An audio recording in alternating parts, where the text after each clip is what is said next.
Assalamualaikum warahmatullahi wabarakatuh. Waalaikumsalam warahmatullahi wabarakatuh.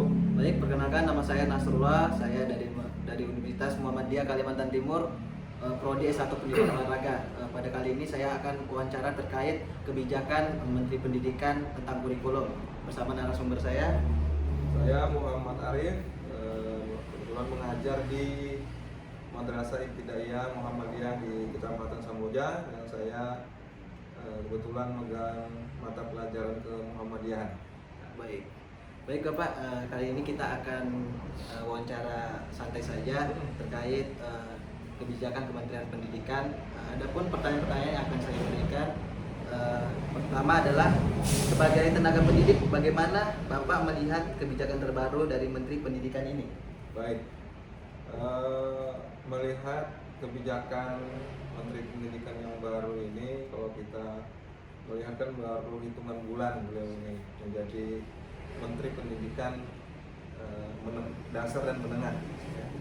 Kemendikdasmen namanya sekarang. Kalau kemarin kan Kemendikbud dan sebagainya, nanti berubah lagi menjadi Menteri Pendidikan Kementerian Pendidikan Dasar dan Menengah. Nah, saya kira kalau melihat program-program yang menjadi gagasan Menteri Pendidikan yang baru ini, yaitu Pak Prof. Abdul Mufti, ya, saya kira sangat baik sekali, utamanya yang berkenaan dengan masalah peningkatan kesejahteraan guru. Nah, ini yang menjadi penekanan penting di awal beliau menjabat, ya. Kemarin kita lihat yang bagaimana beliau menafsirkan program yang digagas oleh Presiden Prabowo pada waktu itu untuk meningkatkan kesejahteraan guru, yaitu 2 juta, ya, 1 bulan untuk setiap gurunya. Dan ini tentunya sangat membawa angin segar bagi guru yang ada di seluruh Indonesia umumnya, ya, khususnya kita yang berada di Kalimantan Timur. Paling tidak dengan adanya perhatian yang lebih dari pemerintah, itu bisa meningkatkan kualitas daripada guru itu sendiri, bisa meningkat kesejahteraannya, kemudian bisa meningkat juga kualitas yang akan diberikan kepada murid-muridnya. Nah, kemudian kalau kita melihat lagi bahwa program yang akan digagas dan akan dijalankan oleh Prof. Abdul Mufti selaku Menteri Pendidikan Dasar dan Menengah, yaitu tentang bagaimana mengevaluasi tentang sistem zonasi, ya, dalam PPDB, penerimaan peserta didik baru nanti. Nah, ini nanti mungkin akan kita masih menunggu, ya, bagaimana nanti penerapannya ke depan, dan kita masih melihat ke depannya, itu Mas. Pertanyaan selanjutnya adalah, salah satu program penting dalam kebijakan ini adalah rumah belajar sebagai sarana untuk memperluas kesempatan pendidik. Bagaimana menurut Bapak? Rumah belajar untuk pendidik apa siswa? Di sini pendidikan, Pak. Oh, untuk pendidikan. Pendidikan. Nah, jadi kalau pendidikan itu kan penekanan yang terpenting adalah bagaimana anak-anak usia di Indonesia yang usia sekolah itu bisa menerima pendidikan dengan baik dan layak, kan? Nah, jadi dengan adanya rumah belajar nanti mungkin bisa memperluas jangkauan pemerintah untuk bagaimana memberikan pendidikan ini secara luas. Bagaimana kita melihat dan mendengar apa yang disampaikan oleh Menteri Pendidikan Dasar Menengah di awal-awal ini adalah bagaimana memberikan pendidikan ini kepada semua. Nah, ini pendidikan education for all itu. Nah, jadi tidak pilih-pilih. Jadi semua anak-anak yang usia sekolah itu bisa mengenyam dan mendapatkan pendidikan dengan baik. Ya, sangat baik sekali dengan adanya program rumah belajar itu. Baik Bapak, pertanyaan selanjutnya adalah, bagaimana pengalaman Anda dalam menerapkan nilai-nilai karakter di kelas, dan bagaimana dukungan yang Anda harapkan dari Kemendikbud untuk mendukung tugas ini?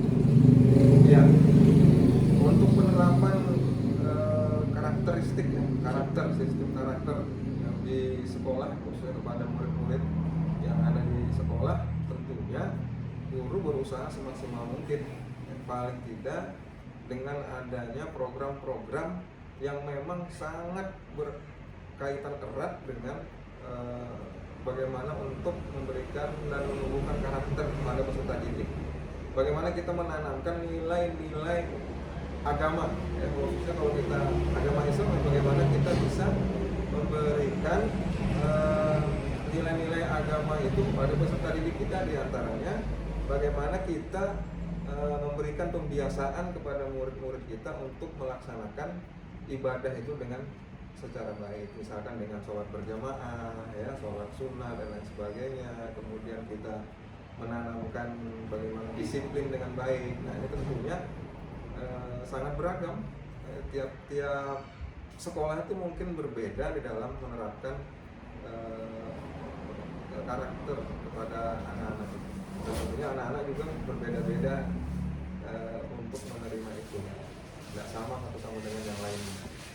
Tentunya butuh kreativitas dari guru itu, bagaimana anak-anak itu bisa menerima dengan baik.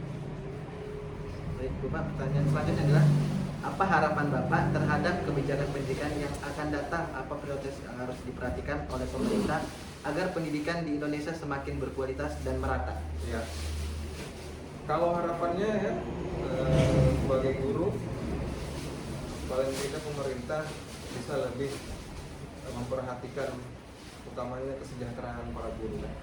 Karena kalau kita mendengar ada saja mungkin guru yang masih di honor 250.000, 300.000, ya kan, ada di daerah-daerah tertentu, dan ini menjadi PR besar bagi pemerintah yang baru ini melalui Menteri Pendidikan Dasar dan Menengah, ya, untuk meningkatkan kesejahteraan itu dengan adanya program percepatan sertifikasi yang diluncurkan oleh Menteri Pendidikan yang baru ini. Nah, mudah-mudahan itu bisa meningkatkan kesejahteraan para guru-guru yang ada di seluruh Indonesia. Apalagi dari Tuhan. Pendidikan Indonesia Harapannya. semakin merata. Supaya merata, ya. Jadi memang sekarang ini ada kesan pendidikan kita itu kan tidak merata. Kenapa? Karena ada saja anak-anak yang masih di usia sekolah nggak sekolah, ya kan? Mungkin masih kerja karena membantu orang tuanya dan sebagainya. Mungkin kedepannya pemerintah melakukan pendekatan-pendekatan kepada orang tua khususnya agar anak-anak itu bisa bersekolah dan mengenyam pendidikan dengan baik di usia sekolah itu. Baik Bapak, ini ada pertanyaan terakhir. Dalam 5 tahun ke depan, bagaimana Bapak melihat arah pendidikan di Indonesia? Jika kebijakan-kebijakan ini berhasil dijalankan, apa yang menurut Bapak harus menjadi fokus utama dalam perbaikan pendidikan di Indonesia ini? Ya, kalau programnya bisa berjalan dengan baik dan sesuai dengan harapan, ya, yang dicanangkan dan diprogramkan oleh pemerintah melalui Menteri Pendidikan Dasar dan Menengah, saya kira pendidikan di Indonesia akan semakin baik dan semakin cerah, kualitasnya semakin meningkat. Nah, itu kan harapan kita semua, tetapi program-program yang ada itu tentunya butuh keseriusan, butuh kolaborasi, kerjasama yang baik antara semua stakeholder, ya, baik itu pemerintah, baik itu guru, orang tua, murid, ya, kemudian masyarakat yang peduli terhadap pendidikan itu. Jadi kalau semua itu berkolaborasi, bekerja sama, bahu membahu untuk menjadikan pendidikan di Indonesia ini semakin baik, ya, tentunya akan baik nanti ke depan.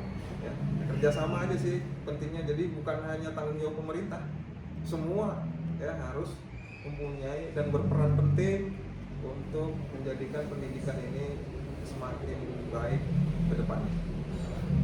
Jadi kesimpulan dari wawancara kita pada hari ini, Pak, jadi kita sebagai tenaga pendidik dan pemuda harus saling dukung tentang program-program yang dijalankan oleh atau yang dibuat oleh Menteri Pendidikan kita ini, Pak. Ya, kalau cuma sekedar meluncurkan program kemudian pelaksanaannya tidak ada yang mau melaksanakan, ya kan tidak bisa juga. Nah, jadi harus saling saling bahu membahu, bekerja sama, kolaborasi, semuanya harus bisa mensukseskan program yang akan dijalankan oleh pemerintahan yang baru ini. Baik, selesailah wawancara kita pada hari ini, Kak. Terima kasih atas pendapat-pendapat yang diberikan. Jadi terkait tentang kurikulum ini semua baik Pak ya, tinggal Insya bagaimana Allah baik. tinggal bagaimana Semuanya. menjalankannya saja ya. Ya, kan nggak ada pemerintah itu yang mau menjadikan pendidikan Indonesia semakin suram ya kan.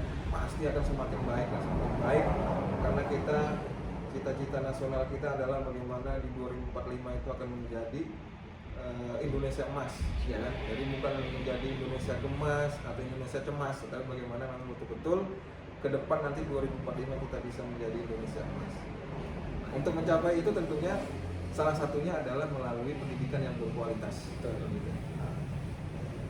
Baik Kakak, terima kasih atas waktunya yang telah diberikan. Saya ucapkan terima kasih banyak. Mungkin dalam wawancara ini ada yang kurang berkenan, saya mohon maaf. Sama-sama, apabila jawabannya kurang tepat, kurang mengena ya, kami mohon maaf juga. Ya. Terima kasih banyak Kak. Sama-sama. Yes. Saya akhirin. Assalamualaikum warahmatullahi wabarakatuh. Waalaikumsalam warahmatullahi wabarakatuh.